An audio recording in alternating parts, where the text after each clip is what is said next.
झालं सुरू. Hello dear students, स्वागत आहे आपल्या चॅनलवर ओमकार फार्मा ज्ञानवर.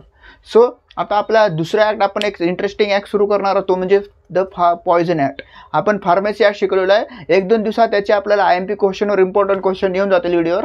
तर आज आपण एक नवीन ॲक्टबद्दल माहिती घेणार आहोत, ते म्हणजे आपला पॉयझन ॲक्ट. सो आता पॉयझन ॲक्ट 1990 आहे. तर या पॉयझन ॲक्टचं आता आपण जर बघितलं तर या गोष्टीमध्ये आपण टाईप 1 टाईप 2 मध्ये जसं आपण फार्मसी ॲक्टमध्ये शिकलं होतं तसंच आपल्याला या ॲक्टमध्ये पण शिकायचं आहे. सो तर आता आपल्याला टाईप 1 मध्ये काय शिकायचं आजच्या लेक्चरमध्ये. फर्स्ट ऑब्जेक्टिव्ह काय याचा, दुसरा म्हणजे याची डेफिनेशन काय, आणि मग आता पोझिशन काय म्हणजे काय ताब्यात घेतो पोझिशन सेल ऑफ पॉयझन याविषयी माहिती घेतो. त्यानंतर टाईप 2 मध्ये आपण आपलं टाईप 1 आणि टाईप 2 मध्ये ऑब्जेक्टिव्ह डिफाइन शिकायचे. त्यानंतर पोझिशन शिकायचे म्हणजे काय असेल, ताब्यात काय घ्यायचं, possession and sale of drug. त्यानंतर टाईप 2 मध्ये उद्याच्या लेक्चरमध्ये काय होईल आपलं, त्यामध्ये इम्पोर्ट ऑफ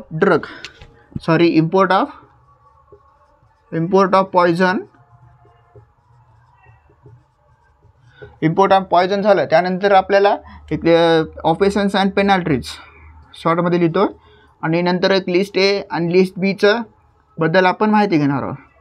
सो तर आता एवढ्या गोष्टी आपण माहिती घेणार आहोत. आजच्या लेक्चरमध्ये आपण objective define, possessions of sale of poison याबद्दल माहिती घेणार आहोत. सो तर आता आपल्याला नेक्स्ट काय बघायचं आहे, तर आता आपल्याला ऑब्जेक्टिव्ह बघायचं सुरुवातीला. तर सुरुवातीला ऑब्जेक्टिव्हच्या आधी आपल्याला एक गोष्ट लक्षात घ्यायची की आता आपण जसं फार्मसी ॲक्टमध्ये म्हटलं होतं, मेन म्हणजे आता आपण फार्मसी ॲक्टमध्ये काय म्हटलं होतं की इसवी सन इम्पॉर्टंट आहे. म्हणजे इस्टॅब्लिशमेंट कधी झालं तर इस्टॅब्लिशमेंट एखाद्या वेळेस एक्झाममध्ये काय विचारू शकतं की 1999ला विचारू शकते. 1999 इस्टॅब्लिशमेंट कधी झाली तर ते 1919ला झालेली आहे. सॉरी, ते थोडंसं व्हिडिओवर प्रॉब्लेम आला म्हणून काही 1900 झालं. 1919ला हा ॲक्ट आलेला आहे, सर्वात प्रथम आलेला आहे आपल्या PG मध्ये.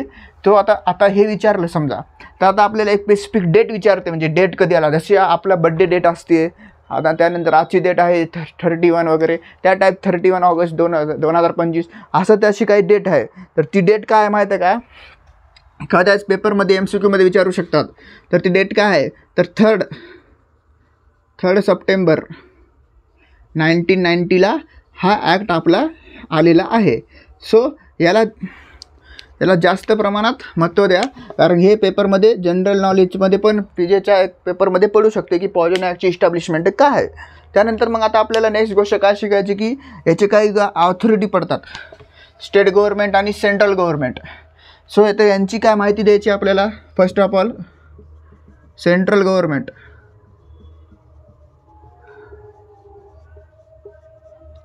गव्हर्नमेंटची काय असते, पण तो रेग्युलेट असतो इम्पोर्ट ऑफ पॉयझन.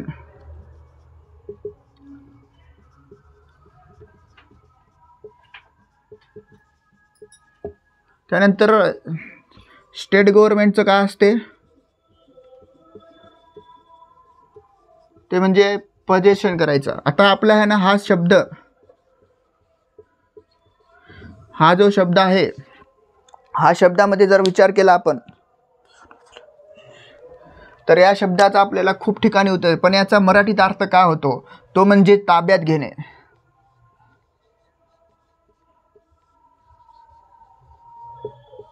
स्वतः आपल्या एखादी गोष्ट काय आहे ती पोझिशन करायचं कशाचं, सेल ऑफ पॉयझन. म्हणजे जे जास्त प्रमाणात आपलं सेल करते, स्टेट गव्हर्नमेंटचं काम काय की त्यांना ताब्यात घेणं, त्यांच्या ताब्यात घेणं त्या आपल्याला गोष्टीची इम्पॉर्टंट आहे. सो तर आता आपल्याला नेक्स्ट याच्यात काय बघायचे की आता आपण स्टेट गव्हर्नमेंटची एक ऑथॉरिटी पडते, जे काय काम करते, इम्पोर्ट ऑफ पॉयझनची करते. स्टेट गव्हर्नमेंट काय करते की सेल ऑफ पॉयझन, जे आपल्या पोझिशनचं जे ताब्यात घेतं, तर आपले जे जास्त प्रमाणात सेल करत असतात त्यांचे आपल्याला ताब्यात घेत असतात.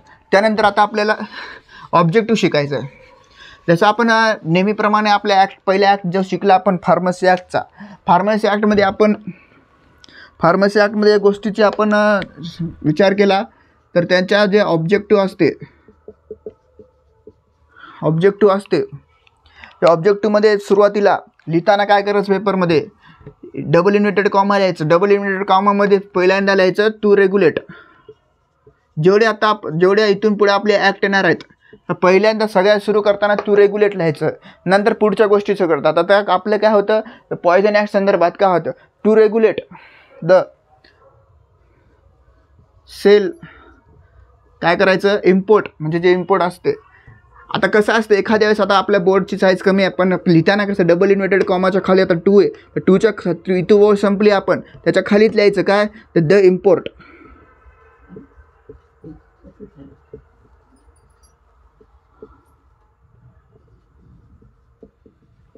Import possession to regulate the import possession and sale of poison. म्हणजे याचा अर्थ काय होतो टू रेग्युलेट म्हणजे रेग्युलेट केलं आपण कशासाठी इम्पोर्ट पोझिशन. पोझिशन म्हणजे आयात करणं, सेल ऑफ पॉयझन म्हणजे विक्री करणं आणि पोझिशन म्हणजे आपल्याला काय म्हणायचं की आपण आत्ताच पाहिलं ताब्यात घेणे. तर या गोष्टीची आपण माहिती घेतली. हे छोटंसं आहे आणि नंतर काय करायचं जसं इथे डबल इन्व्हर्टेड कॉमा तसं इथं पण देऊन क्लोज करायचं, एका खाली एक असं एका लाईनीत येऊ द्यायचं. सो तर आता आपण ऑब्जेक्टिव्ह तर झाला होता. ऑब्जेक्टिव्हमध्ये समजण्यासारखं काय हा तर पॉईंट सगळीकडे कॉमन आहे. तर सुरुवातीला आपला इथून सुरू होते तर द इम्पोर्ट पोझिशन म्हणजे आयात करणं, त्याची ताब्यात घेणं आणि विक्री करणं हे अवॉइड करत असते आपल्या ॲक्टमध्ये आपल्याला शिकायचं आहे.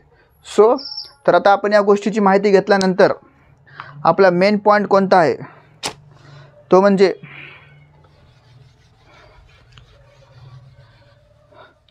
म्हणजे कोणता possession and possession for sale. Possession and possession of sale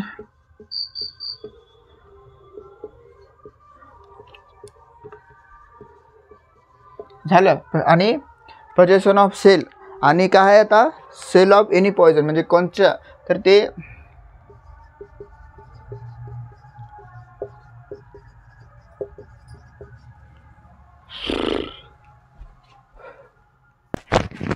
झालं. तर आता आपल्याला नेक्स्ट पॉईंटमध्ये काय पोझिशन आणि पोझिशन ऑफ सेल म्हणजे काय घेतल्यावर ताब्यात घ्यायचं ते. तर आता आपल्याला फर्स्ट पॉईंट लिहिलेला आहे इथं. तर काय म्हणते द क्लास म्हणजे एखादा वर्ग कोणता त्या वर्गातले लोक कोणते असतात तर home the licence for possession म्हणजे जे लायसनच्या म्हणजे विक्री ताब्यात घ्यायचं आपल्याला त्यांचं किंवा मग त्यांची जे सेल केलेली असते आपल्याला ग्रँटेड विदाऊट परमिशन काही विदाऊट लायसन वगैरे असेल म्हणजे लायसनच्या व्यतिरिक्त असेल काही तर आपल्याला ताब्यात घेता येते ते. तर ते 3 ठिकाणी हा शब्द वापरलेला. हा शब्द खूप महत्त्वाचा वाटतं आपल्याला काय. सो तर आता नेक्स्ट पॉईंट कोणता आहे आपला द क्लास म्हणजे तेच क्लासचे हुप सूम म्हणजे मे बी सोल्ड करायचे असतील समजा त्यांना सच पॉयझन तरी त्यांना आपल्याला ताब्यात घ्यायचं म्हणजे जास्त प्रमाणात सोल्ड होऊ द्यायचं नाही. कारण पॉयझनचं असते पॉयझनचं कोणत्याही उपयोगासाठी वापरू शकतात लोक. त्यानंतर मॅक्झिमम क्वांटिटी ऑफ पॉयझन असतं ना ते जे जास्त प्रमाणात असतं क्वांटिटी आपल्याला पॉयझनची ते कोणी सोल्ड करत असेल तर त्याला पण आपल्याला ताब्यात घ्यायचं आहे. तर पहिल्या पॉईंटमध्ये आपण काय बघितलं जे पर्सन असतात जे की लायसन पोझेस म्हणजे लायसन असून पण त्यांना आपल्याला ताब्यात काय घ्यायचं ती सेल करत असतात जास्त प्रमाणात.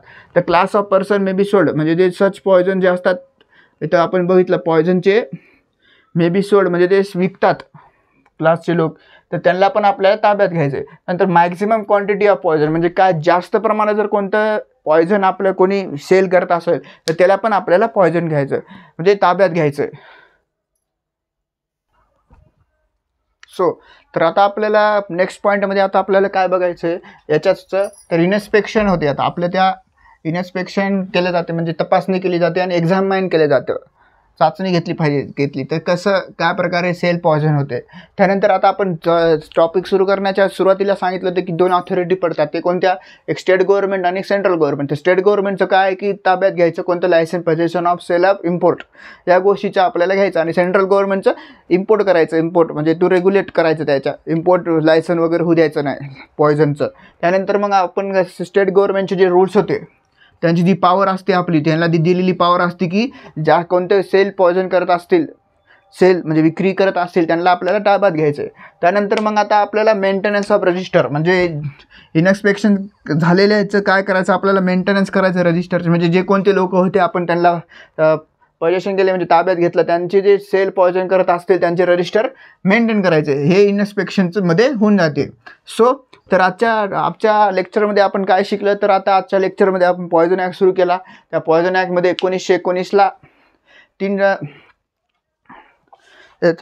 3 सप्टेंबर 1919ला पॉयझन ॲक्ट आपल्याला आलेला आहे. त्या पॉयझन ॲक्टमध्ये आपल्याला काय बघले आपण, तर सुरुवातीला आपण ऑब्जेक्टिव्ह बघले. ऑब्जेक्टिव्हमध्ये काय इम्पोर्ट टू रेग्युलेट लिहिलं. द इम्पोर्ट, त्यानंतर possession and sale of poison या गोष्टीची माहिती घेतली. त्यानंतर पोजेशन आणि poison sale of any poison म्हणजे कोणते काय त्याचे काय असते पॉईंट त्याची माहिती घेतल्यामध्ये इन्स्पेक्शन बघितलं. त्या अशा प्रकारच्या काही गोष्टी आपण पाहिलेल्या आहेत. तर त्यानंतर आता आपल्याला नेक्स्ट लेक्चरमध्ये काय पाहिजे, तर नेक्स्ट लेक्चरमध्ये आता आपल्याला काय पाहिजे, तर आपले 2 लेक्चरमध्ये हा टॉपिक सिम्पल आहे, तो संपून जातो. तर आता आपल्याला नेक्स्ट लेक्चरमध्ये काय शिकायचं आहे, तर एक महत्त्वपूर्ण पॉईंट आहे ते म्हणजे इम्पोर्ट ऑफ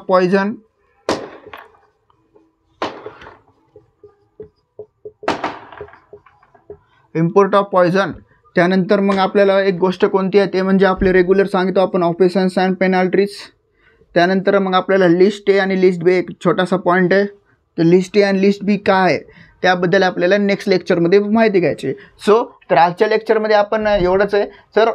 तर तुम्हाला जर लेक्चर आवडल्यास लाईक, शेअर आणि सबस्क्राईब करा आणि माझ्या चॅनेलला भरभरून सपोर्ट करा. त्यामुळे तुम्हाला लेटेस्ट काही असेल, आता लवकरच आपल्या फार्मसी ॲक्ट 1948चे IMP क्वेश्चन्स MCQ आणि त्यात उरलेल्या जे रजिस्टर ऑफ फार्मसिस्टच्या 2 एवढ्या प्रकारचे व्हिडिओ यूट्यूबला येऊन जातील आपल्या चॅनेलवर.